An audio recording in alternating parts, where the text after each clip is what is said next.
Asian countries and in Africa. Today we're going to discuss the charitable work in Asia, and of course it differs from the other places. And for more on this subject, we're very pleased to have with us live here in the studio Mrs. Rano Badachai. She is the wife of the Indian ambassador to Egypt and also the Asian Diplomatic Spouses Association Charity Bazaar. Good morning, Mrs. Rano. Good morning. Good morning. Good morning. Good morning. First of all, let me ask you about charity in general in Asian countries. Is it only, does it depend, the whole idea upon the NGOs, for example? Do you have intervention from the government? How things go? I think it's a mixture of everything that you described. So there is a lot of government initiative because there's need everywhere. And there's also private entrepreneurship which supports a lot of the charities. What is interesting is now it's not just organizations which have a social responsibility component of their organizations, but also individuals who are getting together and forming NGOs, and sometimes even independently they are supporting, they're trying to make a difference in the world. I think we are all here to make a difference, and I think that feeling is common amongst many people spread across many continents.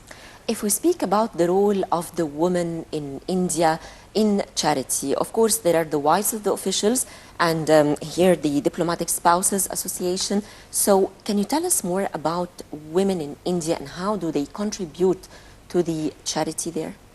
I think women in India, as well as in the other countries that formed the diplomatic corps, and they in some ways, I think we form the crux of the family, or the backbone of a nation.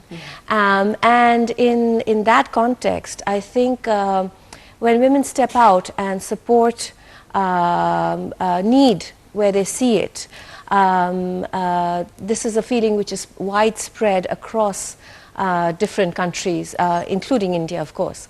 And it takes a variety of forms. It could be supporting a garment from handicrafts instead of buying something which is made by a machine. It could be as small as that. It could be as large as building a school or a hospital. So in a variety of fields. Right. Talking about, I know that there is an event that is going to take place tomorrow. That's right. And it's a very important event. Could you tell us more about it? This is, we are holding a charity bazaar. This is under the flag of the Asian Diplomatic Spouses Association. It's at the Conrad Hotel, and we are 21 countries who are participating in the bazaar. We are promoting our local handicrafts, we are promoting our local food. Interestingly, there are also some Egyptian NGOs who are going to participate in the bazaar, and the proceeds from the bazaar go to support Egyptian charities as well as some charities in the home countries of the participating countries. Can you tell us how did you prepare for it? How much time did you take to have the participation of 21 countries in it? It's a fairly time-consuming effort, as you can imagine, logistically, to get 21 countries together. We do have the association, so several meetings. There's a core committee which meets more frequently. The logistics of identifying a hotel, identifying a large enough space, collaborating with the hotels to make sure that we are able to represent it as well as possible, and then of course trying to source items from our own home countries, trying to see what would be popular over here, reading the market, so as to speak, and then sourcing those things. We are not really salespeople, so pricing those things becomes another adventure in itself. And then putting it all together so that we can showcase the talents in our country, as well as show something that would appeal to the people over here. So is it the first time that this bazaar is done? Oh no, the bazaar has been on for a few years. I think this time the countries, it's a larger number. probably one of the largest numbers ever participating. So it's taken on a slightly new momentum, and we have a cultural component as well. So there's going to be some dances and music from various countries, and it's a way to build bridges, I think, between our countries and the country that we are so fortunate to be in right now. But talking about the contribution that you mentioned now between private sector, between the government, between the NGOs, how do you work on this? I mean, what kind of techniques applied, for example? How do you select places that really need to be supported, working, whether you mentioned for schools or teaching the women, or what about the children? How do you organize it? How do you select people? We have, because the association is fairly old, we have a file of various initiatives that have been supported in the past. Now, what happens is that it's one thing to support something and never go and see where that money is being used. But that's not what we do. We do have, again, amongst the members, when we hold our meetings, we look at what has been supported, and we would identify members who are willing to go and really interact with those NGOs or charities or hospitals or schools, and go and see what is the need over there, instead of having these very separate entities, the association on one hand. This is the challenge of charity. That's why I'm asking, because always each entity is working on its own. So. Absolutely. So sometimes what happens is we ask, you know, for instance, we support the Children's Cancer Hospital, and we ask them, what would you like us to do? Would you like us to present a donation of cash? Would you like us to come and interact with you? And we work with them depending on their needs. Another place might say that, oh, you've given us money, but you know, we don't really know how to go about buying what we need. So could you help us with that product instead? Some schools, for instance. So again, our members would go over there, and we are all wives, spouses of the diplomatic ambassadors over here, and we would go there and interact with them and see where exactly is the need and what could we support, as well as other newer places which might need, which might have different needs and we don't know about them. So we're always on the lookout. Yes. India is known to be, of course, with a very large number of inhabitants. So how do you identify the needy people?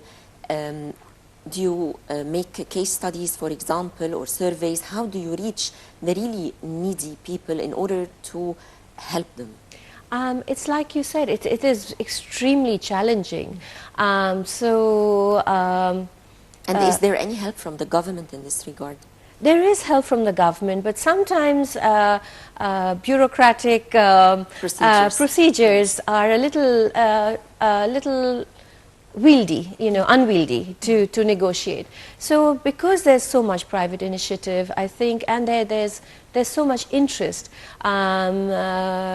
people who are like-minded always find a way to get together. Yes. And if you can build those connections, and really for us it should not be, it should be a people to people. Mm-hmm. So whether you are interacting, I'm sitting here in Egypt and I'm interacting with somebody who runs an NGO in India, and who actually directly interacts with the person or the group that needs it, there has to be this chain.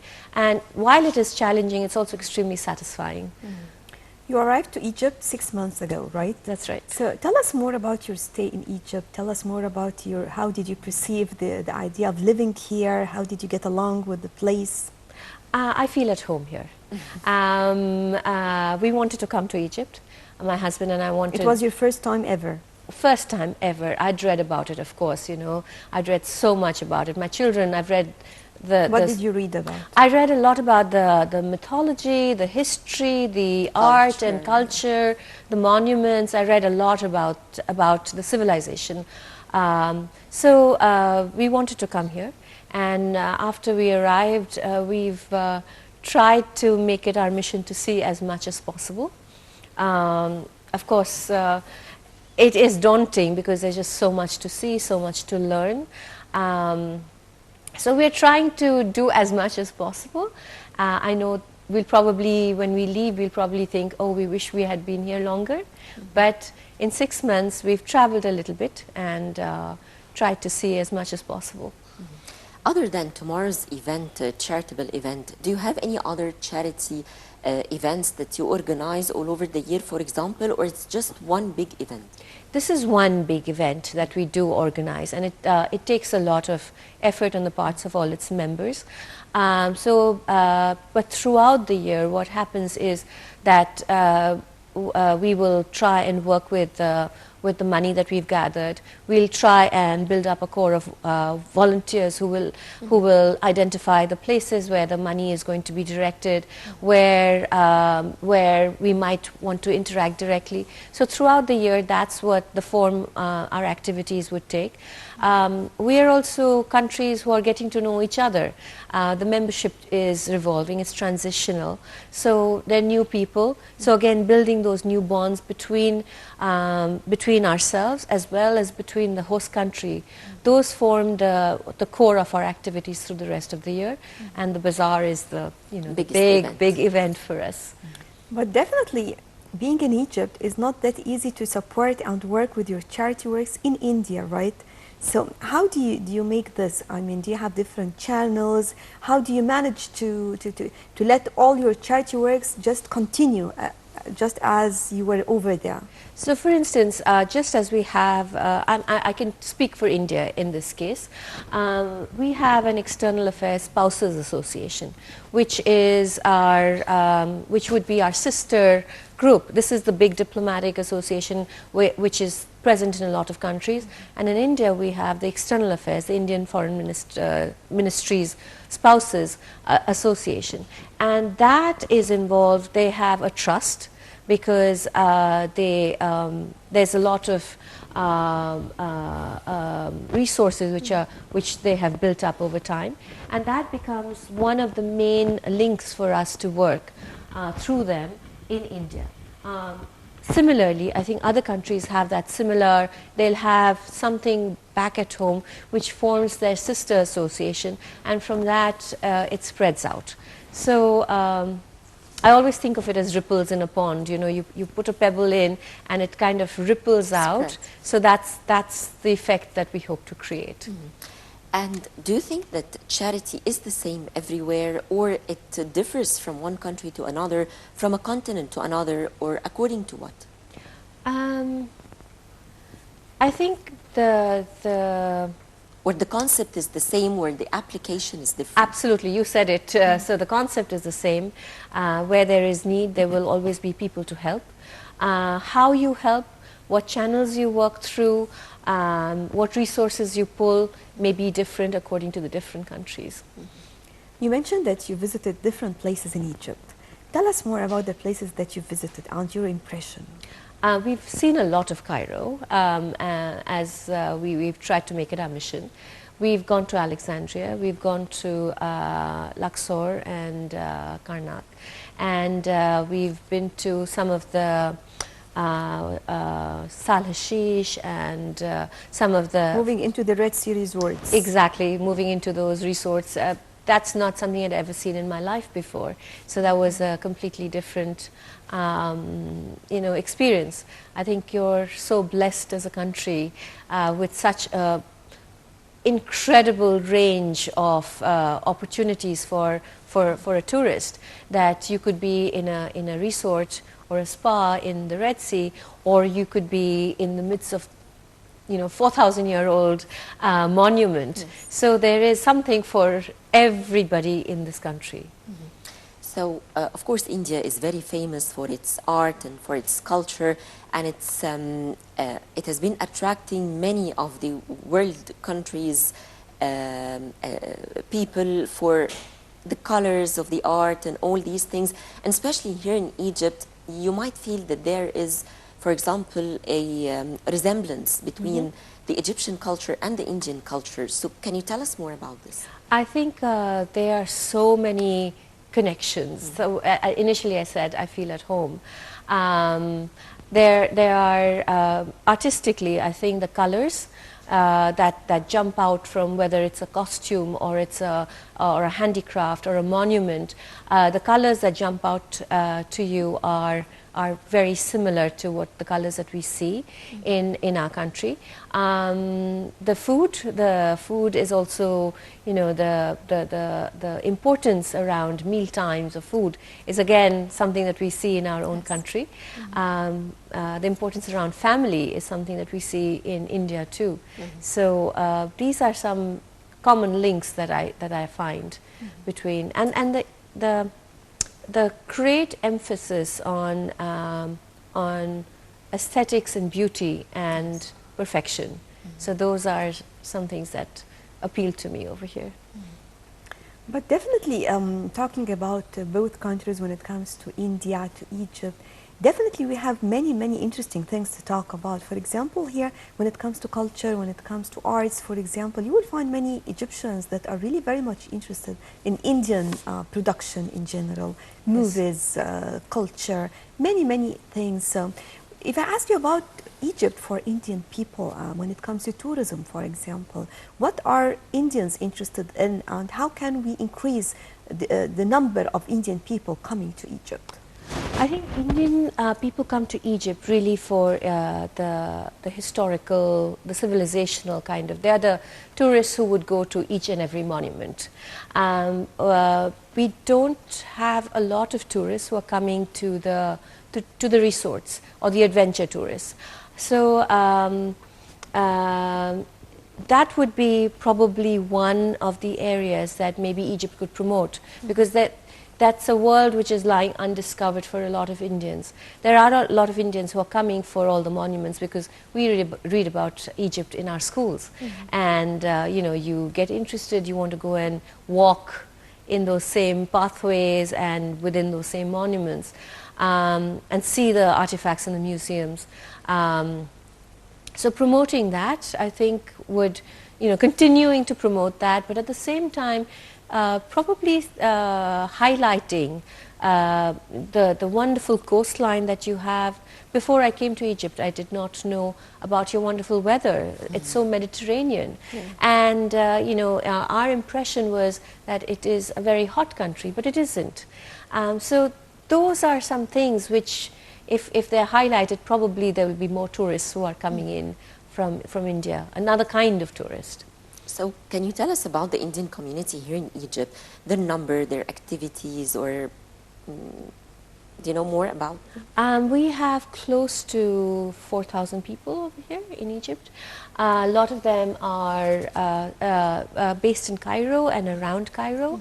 There are several families who've been here for many years, 20 years, 30 years. They have extended families. They are completely integrated with the Egyptian way of life. We have new people who are coming in, and you know, who are more in businesses, and there are some. There's a very old hospitality business which has been based in Egypt as well. That's the main. There are people in business, people who are in factories, and people who are more like, you know, professionals who are coming in. Yes. Do you have upcoming big events in the future? For the Indian MC? Yes. We do have, our flagship event is India by the Nile, and that is probably sometime early next year. What is it going to be about? It showcases a variety of things. It showcases Bollywood, of course, which is very popular, fashion, food, handicrafts. We wish to have some exchanges with collaborations with Egyptian artists as well. So music, dance, food, fashion. These are going to be the main thrusts of the festival. Actually, at the Cairo Opera House, whenever there is an Indian show, you find it attracts many audience.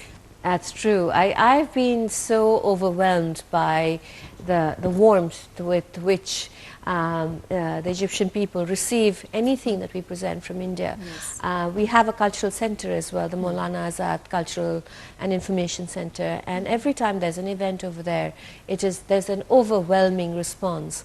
So whether it's a exhibition of photographs, or a yoga demonstration, Yes. or a dance demonstration, or music, there's the hall is always full. So we probably have to move out to different venues because it's overwhelming. Yes.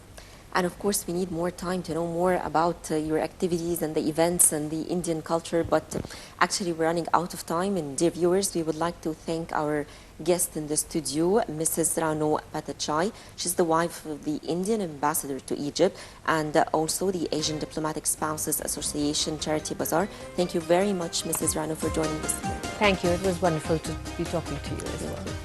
And now we will move to a report on the closing ceremony of the Arab Music Festival featuring Hani Shaker. So stay tuned.